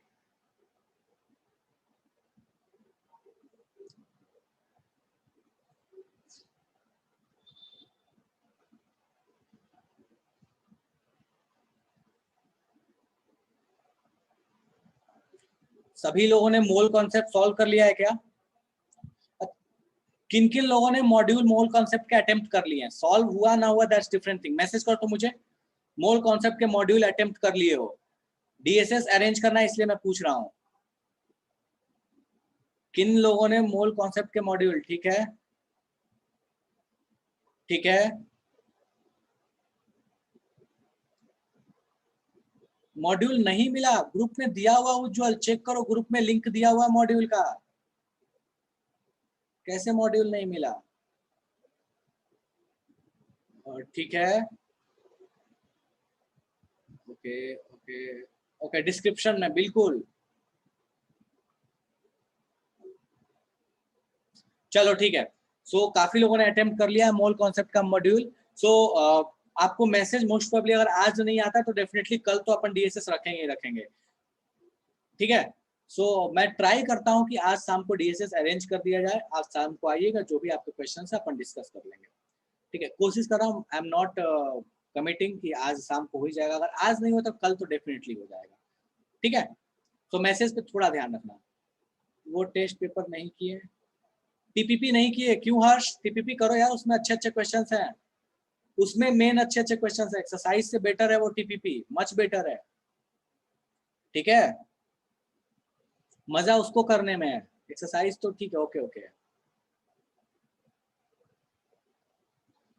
चलो, कोई ऐसा जो अभी भी नोट डाउन कर रहा है? कोई ऐसा जो अभी भी लिख रहा है? अगर पॉसिबल हो तो प्रीवियस ईयर क्वेश्चन बैंक ले लो, एटलीस्ट मेंस का, मेंस के क्वेश्चन बैंक अटेम्प्ट कर लो प्रीवियस ईयर के, ठीक है। चलो, और अगर और भी क्वेश्चन चाहिए तो मुझे बता देना, मैं क्वेश्चन दे दूंगा। बुक चाहिए, बुक मैं सॉफ्ट कॉपी दे दूंगा, पर ठीक है, पॉइंट ये है कि क्वेश्चन सॉल्व करो। चलो ठीक है, सो डन है। अपन नेक्स्ट आते हैं, और अब से आपका बहुत इंपॉर्टेंट टॉपिक शुरू होने वाला है, दैट इज कॉन्फ़िगरेशन, प्रेडिक्शंस, ये सारी चीजें, ठीक है। चलो, सो अब अपन पढ़ने वाले हैं कि भैया किसी भी एटॉमिक नंबर के हिसाब से हम कैसे पता करेंगे कि उसका पोजीशन कौन सा है, ठीक है। किसी भी, कोई बात नहीं रॉबिन। सो किसी भी एटॉमिक नंबर के हिसाब से हम कैसे पता करेंगे कि पीरियोडिक टेबल में उस एलिमेंट का पोजीशन कौन सा है? इसके लिए कुछ रूल्स हैं, सेट ऑफ रूल्स हैं, उसको हमको ध्यान रखना है। आगे चलोगे तो इनके रूल्स के बेसिक कॉन्सेप्ट भी आपको समझ में आ जाएंगे, आपको याद रखने की जरूरत नहीं पड़ेगी। लेकिन फिलहाल के लिए आपको याद करना पड़ेगा कि भैया किसी भी एलिमेंट का पोजीशन हम कैसे पता करेंगे। कुछ सेट ऑफ रूल्स आपको ध्यान रखने पड़ेंगे। सो आपको जब कभी भी, ठीक है, आपको जब कभी भी किसी एलिमेंट का पोजीशन पता करना है तो सबसे पहला काम आपको उसका कॉन्फ़िगरेशन लिखने आना चाहिए। So electronic configuration is the most important thing जो आपको आनी चाहिए। अब सवाल ये उठता है कि हम तो 8, 9, 10th क्लास में इसको पढ़े हैं, तो बाबू आप जो 8, 9, 10th क्लास में पढ़े थे वो इलेक्ट्रॉनिक कॉन्फ़िगरेशन KLMN फॉर्म में हुआ करता था, KLMN फॉर्म में हुआ करता था, जो कि अब आपके बहुत काम का नहीं रहा। तो अब आपको एक नया तरह का कॉन्फ़िगरेशन, बहुत लोगों को मैंने पढ़ाया भी है, मतलब हो सकता है आपके क्लास में शायद कोई हो ऐसा। सो आपको एक नए तरह का कॉन्फ़िगरेशन देखना पड़ेगा, दैट इज SPDF कॉन्फ़िगरेशन अब आपको सीखनी है, और इसी के अकॉर्डिंग आपको कॉन्फ़िगरेशन अब लिखना है। ये SPDF कैसे आता है, इसकी फीलिंग कैसे आएगी, तो आप अभी थोड़ा इंतजार कर लीजिए। अभी जो सिखा रहा हूँ उसको आप याद रखिए, बाद में आपको इसका फील भी आ जाएगा कि SPDF का मतलब क्या होता है, ये क्यों हम ऐसे लिखते हैं, ये सारी चीजें आपको एटॉमिक स्ट्रक्चर चैप्टर में फील आ जाएंगी। अभी बस हमको ध्यान रखना है, चलो जितने से अपना काम बन जाए। सो अब आपको इस फॉर्म में आपको कॉन्फ़िगरेशन लिखना है, दैट इज SPDF। अब ये कॉन्फ़िगरेशन लिखते कैसे हैं इस पे ध्यान देंगे। सबसे पहली चीज कि आपको इस कॉन्फ़िगरेशन को लिखने के लिए एक चीज आपको आनी चाहिए, दैट इज द सीक्वेंस लिखना। किसका सीक्वेंस लिखना? तो S, P, D और F का सीक्वेंस लिखना, और वो भी इस फॉर्म में सीक्वेंस लिखना, ये आपको आना चाहिए। बेसिकली आपको याद होना चाहिए, लेकिन प्रैक्टिकली इस पूरे को याद करना थोड़ा मुश्किल है। इस कॉन्फ़िगरेशन को याद करना, इस सीक्वेंस को याद करना मुश्किल है। कैसे? तो देखो, इस सीक्वेंस को मैं थोड़ा सा जूम करके दिखा रहा हूँ, और इसको ध्यान दो।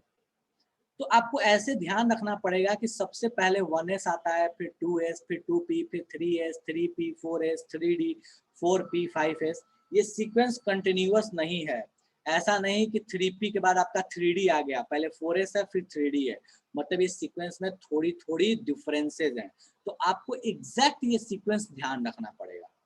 लेकिन अब रटना इतना आसान नहीं है इस पूरे सीक्वेंस का, तो इसके लिए एक शॉर्ट ट्रिक होता है, उस शॉर्ट ट्रिक का आप इस्तेमाल कर सकते हैं। कैसे इस्तेमाल कीजिएगा, आप एक टेबल बनाइए। कैसे, तो मैंने एक पहला टेबल बनाया है जिसमें सिर्फ और सिर्फ एस वाले लिखे हैं, तो मैंने क्या लिखा 1s 2s 3s 4s 5s 6s 7s।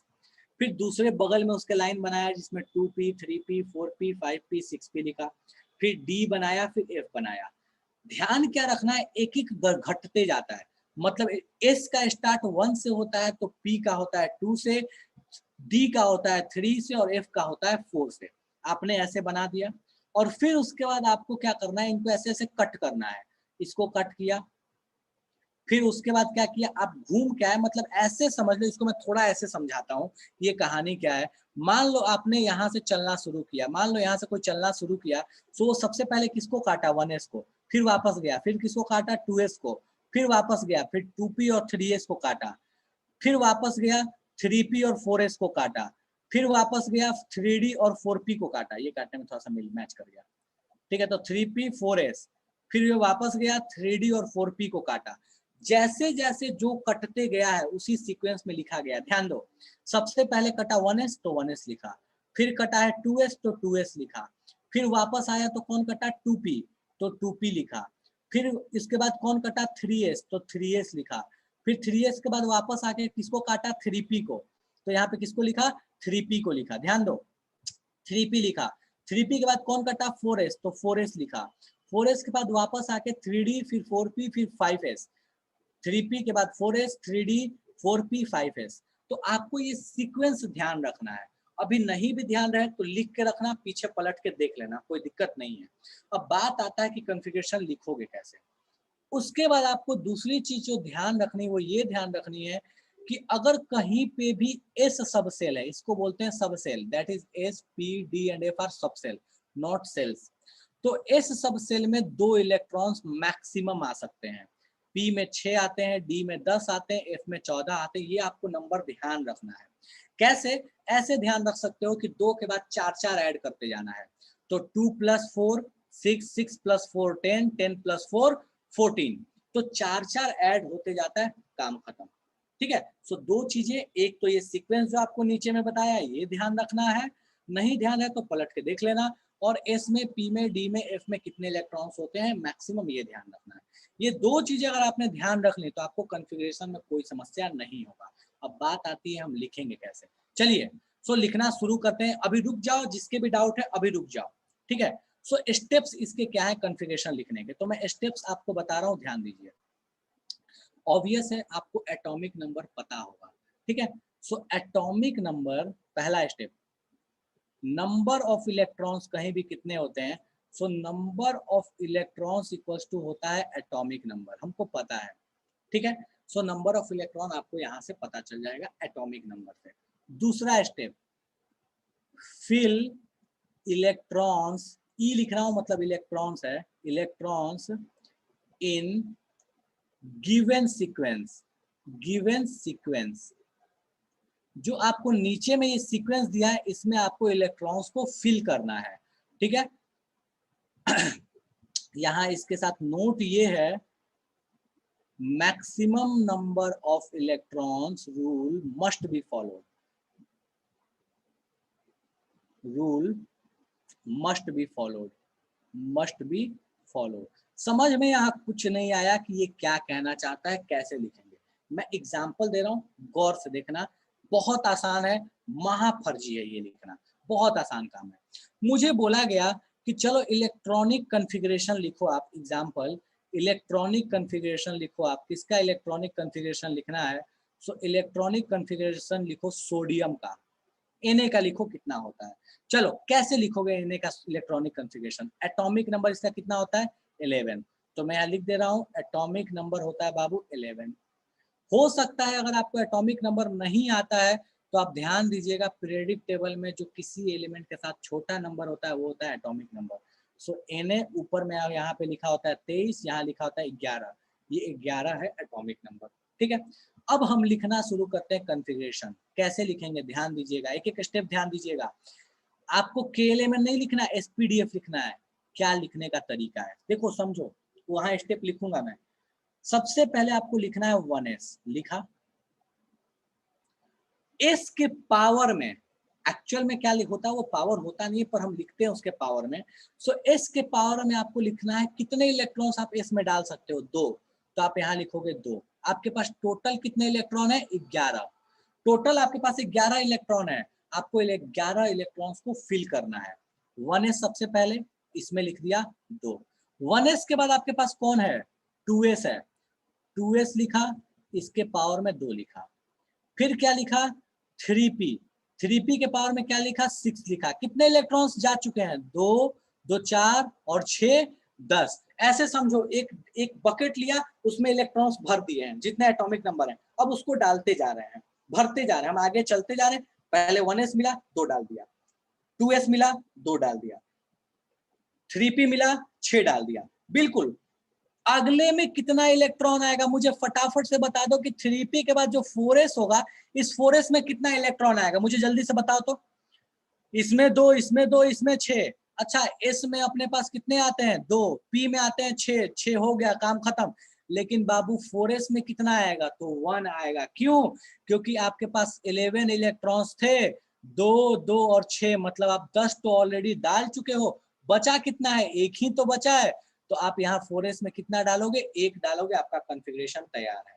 सो आपका इलेक्ट्रॉनिक कॉन्फ़िगरेशन क्या आ गया, 1s2, 2s2, 3p6, 4s1। चलो समझ में पता नहीं अभी भी आया कि नहीं आया, बहुत बड़ा डाउट लगता है, ये तो बहुत 30 मार खा वाला काम है। चलो भैया जरा किसी और का लिख के देखते हैं।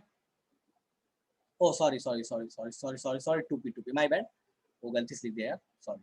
2p, हाँ ठीक है। चलो नेक्स्ट अपन लिखते हैं एटॉमिक नंबर। मान लो मुझे बोला गया कि कैल्शियम का लिखो एटॉमिक नंबर, इसका कॉन्फ़िगरेशन लिखो। तो भैया कैल्शियम का एटॉमिक नंबर है 20। लिखते कैसे हैं, तो कैल्शियम 40, नीचे में 20। चलो जरा लिखना शुरू करते हैं। हाँ वो गलती से लिख दिया यार, ये 3s 4s के चक्कर में। रुक जाओ सॉरी, 1s 2s 2p, हाँ ठीक है। चलो कैल्शियम का लिखना शुरू करते हैं। कितने इलेक्ट्रॉन्स हैं, 20 हैं। भरना शुरू करते हैं, ध्यान देना। पहला है 1s, कितने, 2। उसके बाद क्या है, 2s 2। उसके बाद क्या है, 2p 6। उसके बाद क्या है, 3s 2। उसके बाद क्या है, 3p 6। कितने इलेक्ट्रॉन्स हम डाल चुके हैं, 2, 2 4 6 10 2 12 12 6 18। लास्ट अपने पास इसके बाद कौन आ रहा है, 4s। 4s में कितना, 2। काम बन गया, डन है। सो इस तरीके से हम इलेक्ट्रॉनिक कॉन्फ़िगरेशन लिखते हैं। चलो एक और अपन लिख के देखते हैं। एटॉमिक नंबर स्कैंडियम का लिखते हैं, एटॉमिक नंबर 21। चलो 21 वाले के लिए लिखते हैं, क्या होगा फटाफट से। 1s2, 2s2, 2p6, 3s2, 3p6, 4s2, 3d1। हमको पता है कि भैया 4s2 के बाद क्या आएगा, 3d आएगा। एक ही इलेक्ट्रॉन बचा है तो 1। एटॉमिक नंबर यहाँ काउंट करके देखो 21 के हिसाब से, 2, 2 4 6 10 2 12 6 18 2 20 और 1 21। सो आपको इसी फॉर्म में इलेक्ट्रॉनिक कॉन्फ़िगरेशन लिखना है, ठीक है। अब ये आपको प्रैक्टिस करना पड़ेगा लिखने का कि कैसे आप लिखिएगा। चलो फटाफट इसको नोट डाउन करो और फिर अपन बहुत सारा प्रैक्टिस करेंगे तो अच्छे से आ जाएगा। बोलो शुभम। कुछ समझ में नहीं आया कुछ समझ सर। में नहीं आया, ठीक है। ये रट्टा मारने आ रहा है, 1s 2s 2p 3s 3p। Sir Shubham, ऐसे क्यों लगा है, जैसे कि फर्स्ट वाला जैसे कि सोडियम लिए हैं। ठीक है। हाँ सर बोलिए। बोलो बोलो क्या बोल रहे हो, पहले वाला सोडियम लिए तो जैसे सोडियम लिए तो सर उसमें लिखे 1s2, 2s का पावर 2, 2p का पावर 6। तो सर थर्ड वाले में 6 लिए, मतलब सेकंड वाले में 2 क्यों लिए, कुछ नहीं समझ में आ रहा है। कुछ नहीं समझ में आ रहा है। थर्ड वाले में 6 के लिए, सेकंड वाले में 2 के लिए। बाबू यहाँ पढ़, एस में कितने लिखा है, 2। पी में लिखा है 6, डी में लिखा है 10, एफ में लिखा है 14। कितने इलेक्ट्रॉन एस में आएंगे, 2। पी में 6, डी में 10, एफ में 14। ये हमको याद रखना है। तो इसलिए एस में जहां लिख रहे हैं 2 लिख रहे हैं, पी में जब लिख रहे हैं तो 6 लिख रहे हैं। अब समझ आया शुभम। लेकिन यहाँ पे तो एस में 1 लिखा, क्यों, क्योंकि अब इलेक्ट्रॉन ही नहीं बचा तो भरेंगे कहां से। समझ आया शुभम। हाँ सर समझ में। ठीक है, तो आपको ये सीक्वेंस ध्यान रखना है। बोलो विवेक। चलो जिनको जिनको समझ में आ गया वो, हाँ बोलो। सर यहाँ पे भी जैसे 1s less than 2s less than 2p less than 3s, फिर सर p के बाद p के बाद 4s क्यों लिखे हैं सर? यस सर, ये वाला इसमें 4s कहाँ यहाँ लिखा पे 4s? 3p के 3p है, 3p के बाद 4s है, ये कैसे आया ये पूछ रहे हो? सर यहाँ पे तो d है, बट यहाँ पे आप s लिख दिए यहाँ पे। कहाँ तो पे सर बोल वहीं रहे पे भाई? जहाँ पे सर इसमें? यहीं पे 1 is the less than, नहीं सर यहाँ पे ऊपर। तुम इसमें जो लिखा हो, हाँ, चलो इसी- ठीक है, पहले नोट डाउन कर लो सारे लोग, फिर बोलो तुम क्या बोल रहे हो। मैंने उल्टा लिख दिया, कहाँ पे उल्टा लिख दिया यार? हो सकता है, बोला हो तो जल्दी। 1s 2s 2p 3s, ठीक है, 1s 2s 2p 3s 3p 4s, सब बोलो। सर यहाँ पे 3p के बाद s आ रहा है तो आप d 4s लिखिए। कहाँ लिखा है यहाँ डी पे मैंने? b आ रहा है, वही कंफ्यूज है। कहाँ पे बाबू तू बता तो जरा। ए बी सी बता, किस रो में बोल रहा है? सर ऊपर यहाँ पे 1s less than 2s less than 2p ठीक है, लेस देन 3, ठीक है, ठीक है, 3s, ठीक है। सर 3p के बाद ऊपर वाला बॉक्स में लिखे हैं d, तो सर s उसके नीचे है तो पहले s ला दिए सर, ये क्यों? हाँ सर ये d उधर ना आना चाहिए, डी को पहले, अच्छा यहाँ कष्ट है। देखो यहाँ समझो बाबू मेरे, इसको ध्यान दो, ध्यान दो यहाँ पे। ये 3p कहाँ कटा है तुम्हारे पास? यहाँ कटा है। उसके बाद 4s कटा है। 4s के बाद किसको काटे हो? 3d को काटे हो, तो 4s के बाद ही आएगा ना 3d।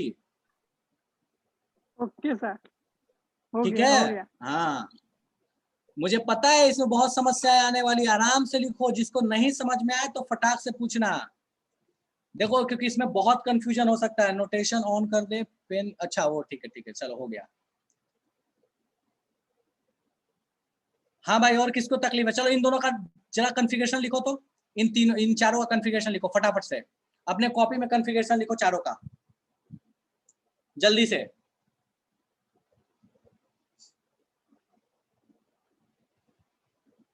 इन चारों का कॉन्फ़िगरेशन लिखो फटाफट से।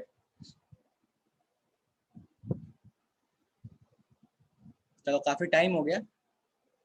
चलो ठीक है, तो अगले क्लास में अपन इसको एक बार रिवाइज करते हुए आगे बढ़ेंगे। थोड़ा आपको ये सीक्वेंस याद रखना पड़ेगा, थोड़ा आपको ये सीक्वेंस याद रखना पड़ेगा। एटलीस्ट सुनो, ज्यादा कुछ नहीं तो एटलीस्ट यहाँ तक तो याद कर लेना, 4p तक याद कर लेना। अगर कुछ और याद ना कर सको तो 4p तक याद करना। मैं सिखा दूंगा कि पोजीशन कैसे निकालते हैं। अगले क्लास में हम बात करेंगे किसी भी एलिमेंट के पोजीशन के लिए। रट्टा मारना पड़ेगा, कोई उपाय नहीं है। बाद में फील आएगी तो थोड़ा टाइम लेके सीख लोगे, पर अभी रट्टा मारना पड़ेगा इस सीक्वेंस को। दूसरी चीज क्या याद रखनी है? बस दो ही चीज याद रखना है, ठीक है। दूसरा चीज याद रखना है, एस पी डी और एफ में अपने पास कितने नंबर ऑफ इलेक्ट्रॉन्स होते हैं वो, ठीक है। तो ये लिख लो, दोनों लिखो, और जिसके इसके डाउट है वो डाउट पूछो, बाकी जनता जा सकती है, ठीक है। लिखो, जिसके डाउट है वो पूछो। पीयूष बोल रहा है कि कॉपर का वैलेंसी निकाल के बताऊं। चलो पीयूष ऑडियो ऑन करो, बात करते हैं अपन कॉपर की वैलेंसी पे। कहाँ गया पीयूष? ऑडियो ऑन करो तो जरा।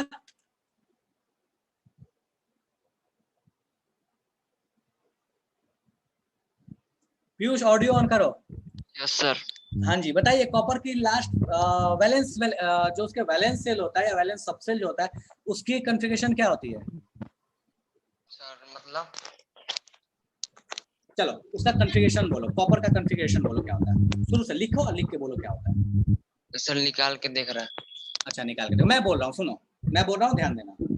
1s2 2s2 2p6 3s2 3p6 4d 3d10 4s1।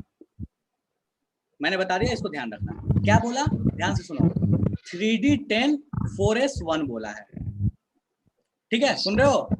Yes sir. ठीक है, अब समझो इस चीज को। ओके ठीक है, अब देखो समस्या अपने पास क्या है यहाँ पे कॉपर के साथ, कि कॉपर का जब आप लिखने जाते हो कॉन्फ़िगरेशन, जब आप लिख रहे होते हो कॉपर का, तो वहाँ पे एक समस्या ये आती है कि आपने बोला है कि भैया जो डी है उस डी में 10 इलेक्ट्रॉन है और एस में 1 इलेक्ट्रॉन है। एक्चुअल में ना थोड़ा अलग कहानी है। एक्चुअल में थोड़ा अलग कहानी ये होता है कि होना चाहिए था एस में 2 और डी में 9, लेकिन हम वहाँ पे एक छोटा सा चेंज करते हैं, कुछ रीजन है बाद में पढ़ेंगे, तो हो जाता है S1 और D10। तो ये S1 जो 4S1 हुआ, इसके वजह से उसकी जो वैलेंसी है वो 1 हो जाती है, और अगर वो D9 का कॉन्फ़िगरेशन ले लिए तो उसकी वैलेंसी फिर 2 भी हो जाती है। इस वजह से कॉपर की वैलेंसी 1 भी मानते हैं और 2 भी मानते हैं, क्योंकि उसका कॉन्फ़िगरेशन हम D10 लिखते हैं तो उसके हिसाब से 1 और 9 लिखते हो तो उसके हिसाब से 2। डन है पीयूष? Yes sir. चलो ठीक है। उसको बोलते हैं कि कहीं भी अगर पॉसिबिलिटी है फुलफिल्ड होने का तो 9 जो है वो 10 बन सकता है, 4 जो है वो 5 बन सकता है। सेम क्रोमियम में भी होता है। चलिए लिख लिया सबने?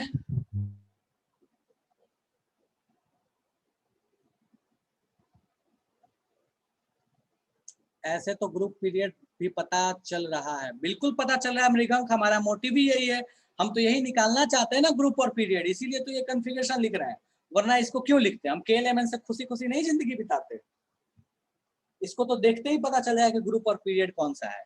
बिल्कुल।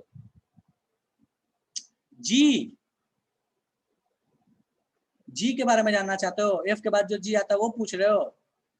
ऑडियो ऑन करके पूछ सकते हो। ये देखो यार, अगर जी सबसेल का पूछना चाहते हो तो जी सबसेल अपने सिलेबस में नहीं है, मैं पहले बता देता हूँ, अगर कोई पूछना चाहता है तो। उज्जवल जी पूछ रहे हो या कुछ और पूछ रहे हो? पता नहीं।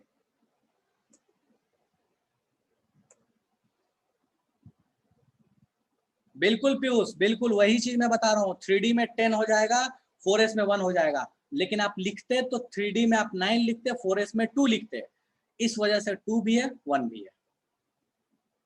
ठीक है।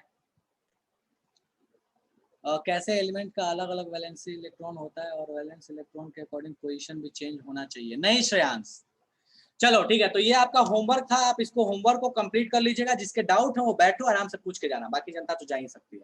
ऑडियो ऑन करने का परमिशन दे दिया, ठीक है। सो श्रेयांश देखो ऐसा है कि किसी भी, ठीक है चलो, किसी भी इलेक्ट्रॉनिक कॉन्फ़िगरेशन के हिसाब से हमने पोजीशन बताया है, और वो जो पोजीशन है वो इलेक्ट्रॉनिक कॉन्फ़िगरेशन हम वो मानते हैं जो ट्रेडिशनल होगा। किसी वजह से अगर चेंज हो गया तो उसका पोजीशन नहीं बदलेगा। ट्रेडिशनल जो आपका कॉन्फ़िगरेशन आएगा पोजीशन वही डिफाइन करेगा। जैसे कॉपर का जो पोजीशन है वो डिफाइन कौन करता है? तो 3D 9 करता है, ना कि 3D 10 करता है। क्रोमियम का 3D 4 करता है, ना कि 3D 5 करता है।